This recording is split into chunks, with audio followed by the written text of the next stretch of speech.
Hey everyone, I just wanted to make a little bit of a video to give some tutorials on some important aspects of the pivot table from what we did in class on Wednesday. So this is what our file looked like, and I just wanted to kind of run through it. For those of you that had certain Apple computers, you experienced a little bit of a glitch when it came to trying to sort things by quarters or years. I think those of us using PC-based products didn't have that problem. I want to show you a little bit of a workaround, at least for the year data. For the quarter, we're not going to worry about that right now, but I want to kind of start at the beginning. So this is the kind of data set that we had. I've already corrected it for those two small errors where we had the typos in the central and the south. So that's already been corrected. But again, I just wanted to walk through this. So again, insert pivot table. As long as you have contiguous data, meaning there's no blank columns, no blank rows, it's going to default to really the size of the data set. So you see it's going from cell A1 to M49,840. So when we hit OK, it creates that new tab. And again, so this is what most of us encountered. So kind of the first thing we were trying to do is get a pivot table that showed sales by region. Now again, I'm going to show you what they did for quarters. What was interesting is if you look at that original data set, it just gave date of sale. And what Excel does, at least it did for those of us using PC, it actually was able to say, put those in, it was smart enough to figure out, well, what year is that in and what quarter, based on if it fell in the first 3 months of the year, that would be first quarter, the second 3 months, the second quarter, and so forth. So again, I'm going to ignore that for right now and to just kind of recap this. But basically, we want to drag down the cells that we're interested in. So let's just do the sales revenue. So we're going to make that our value. So that's our total sales. And then if we just drag down date of sale, again, for our purpose, when that date of sale, it's using that data to say what year is it and what quarter is it. So if that worked for us, great. We didn't really have to do much work. We basically see sales by year, and then now we could actually then just drag in what region it was. So that's one way to portray the data. Like I said, I don't love the noise of having pennies in here. That's really not meaningful. So I tend to just highlight that, hit home, comma, and then decrease the decimal. It just gives it a little cleaner look. And then we could graph that out. I'm not exactly sure what they were asking, but then you can kind of play with it. So if you're in here, you can then say insert chart, and let's try just a line chart. And you can see that's not really a bad chart. It's showing pretty good trending data by region. You might want to filter this further. This is kind of an interesting thing that you can do. So say you just wanted one of the regions at a time, you can actually drag regions into the filter category, and then you can select which region you're interested. So let's just say we wanted international sales. So this would be, and then the chart automatically does that, or you can again drag it back into the columns, and then it'll display all the charts. What you can also do is kind of move around. So let's say you would rather have it oriented so the regions are on the vertical axis, the y-axis. You can do that, and then drag the years, the quarters, and date of sale over there. I don't think the graph is compelling or is as compelling that way, but you see it kind of compacts the data a little bit. So that's one way you could kind of go through that. Let me go to what some of you encountered, where the data set didn't automatically kind of assume that if the sale was 1/1/15, it was the first quarter of 2015. So let me show you kind of a way that I used to use a lot to actually allow the system to break out anything that's a 2015, 16, 17, 18 year separately. So what I did there is I just added a column. So I'm appending this data basically. And I'm going to take this date of sale column and I'm going to use a formula here, or some functionality under the data section where it says text to columns. So basically the idea, it's going to take whatever portion of this data we want and it's going to parse out. In this case, I just want the 2015 or the year data. So then that's going to, instead of taking date of sale, we're actually going to have a column called year of sale. We're not going to do it for quarter. We could have some other ways with some if-then formulas and so forth to come up with the quarter. I'm not so interested in that. So I'm going to use this text to column functionality. And this is a little tricky, but basically it understands, you see here's the cells that I have. And what it delimited means, it's kind of identifying and saying everything before the first character that we want to use. So what delimits that data? In this case, it's slashes, right? For dates, it could be dashes. For certain other kind of addresses, it could be commas. So the delimiter can change based on the data. But our delimiter here is a slash between the dates. So we look here, what delimiter is it? Ours is not a tab, it's not a semicolon column or a space. Ours is a slash. So what this does in this box below, it shows you the data and says, okay, here is the data before the first slash, the data after the first slash, the data after the second slash. So when we hit next, it gives us the option. It says we can actually just take and say what was every sale in January, and that's what that first column would do. We don't need that data, so we're going to skip that, and then we can go to the next data, and we don't need that. We're not interested in what day the sale was necessarily, although we might want some trending data to say, are our sales disproportionately happening at the end of a month or something like that. But again, we're not at that level, so we're going to skip that. This is the data that we want, so we're actually going to now take that data, and our destination is going to be the next cell. So I actually created, so our destination cell is going to be D.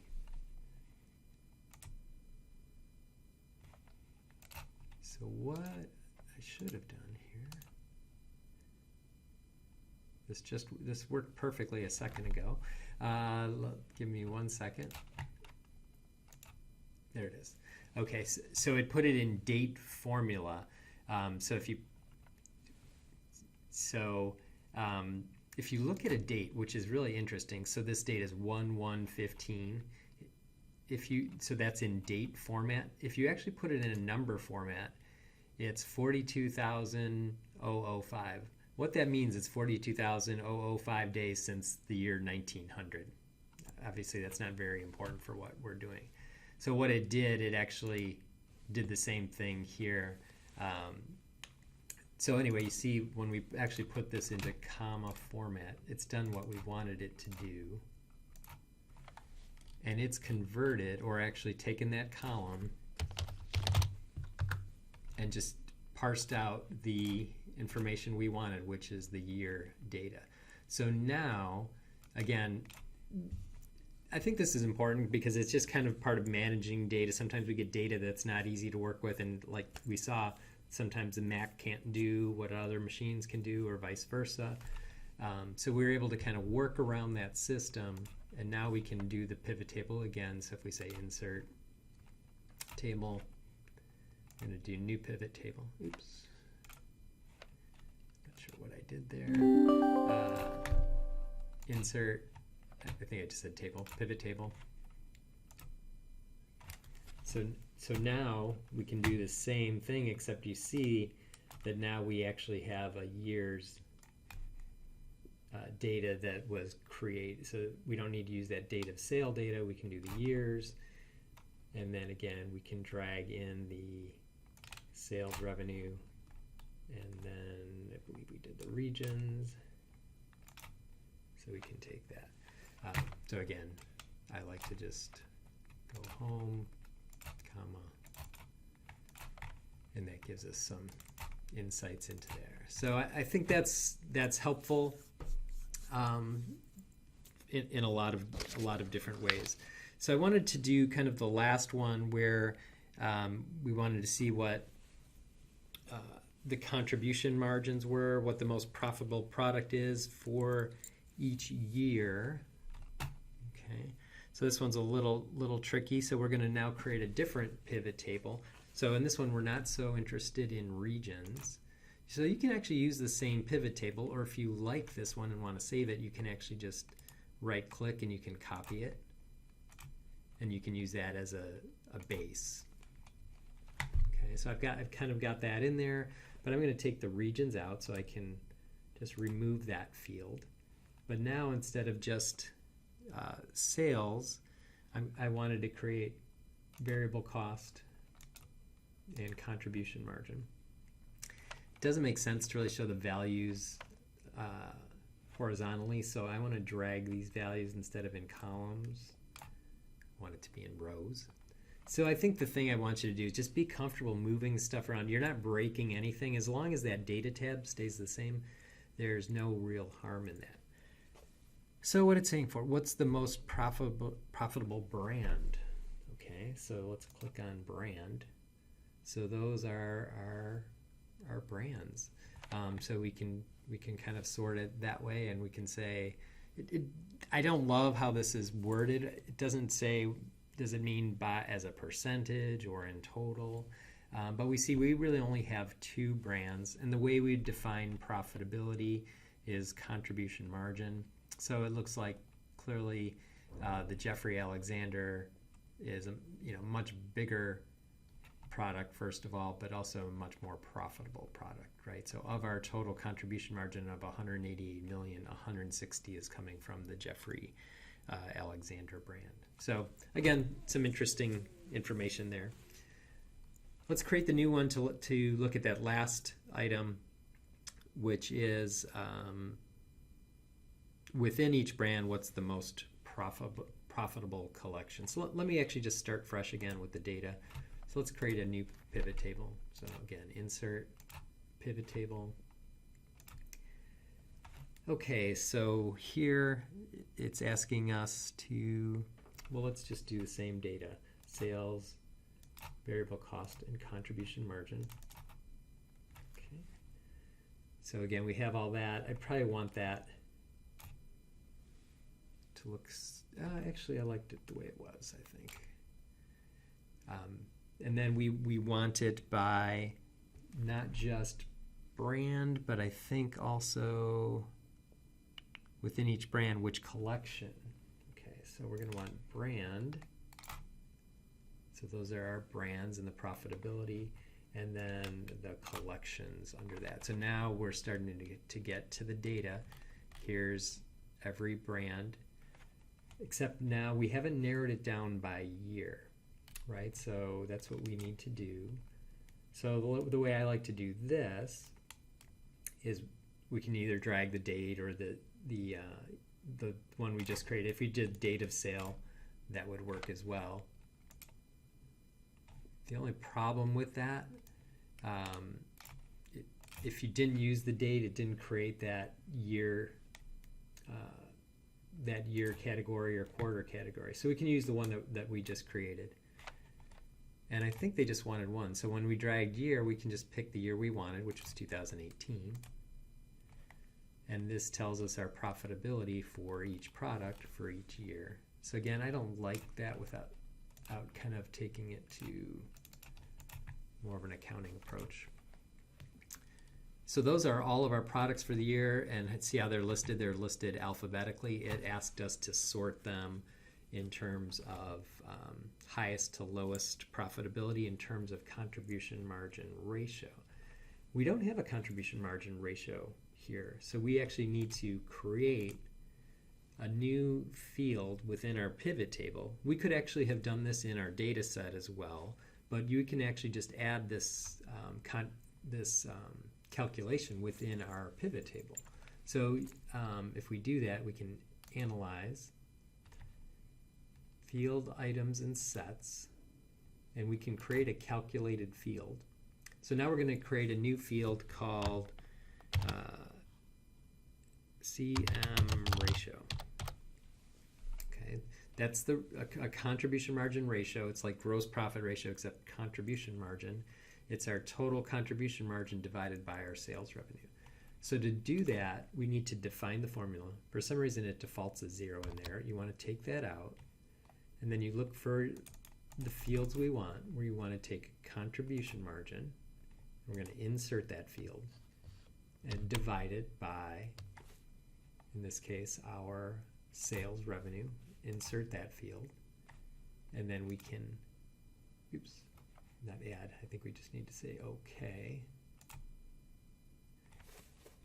And it just added that contribution margin ratio.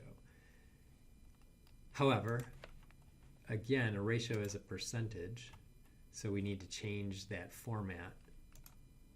So now we've essentially created a contribution margin column that basically says for every dollar of sales, how much is our contribution towards covering fixed costs for each product. And then within this, we can actually do some sorting. So we can analyze, and I always forget how to do this. It might be within data, we can sort.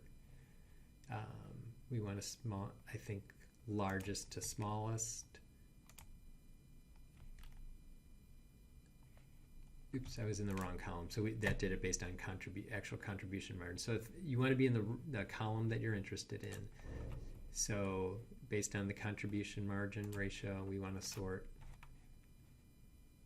largest to smallest, top to bottom, and then that sorts down within each collection, or within each brand, all the different collections. And so it sorts that. It didn't do that yet. Hold on a sec. Largest, smallest. There you go. So I was in the summary column when I did that. So once I got within the data, notice now that it sorts it down. And then we have some clear losers, right? This Rochester product, actually we lose a ton of money for everyone we sell. And the same thing with this Aiden product. So there may be valid reasons why we keep products that lose a lot of money.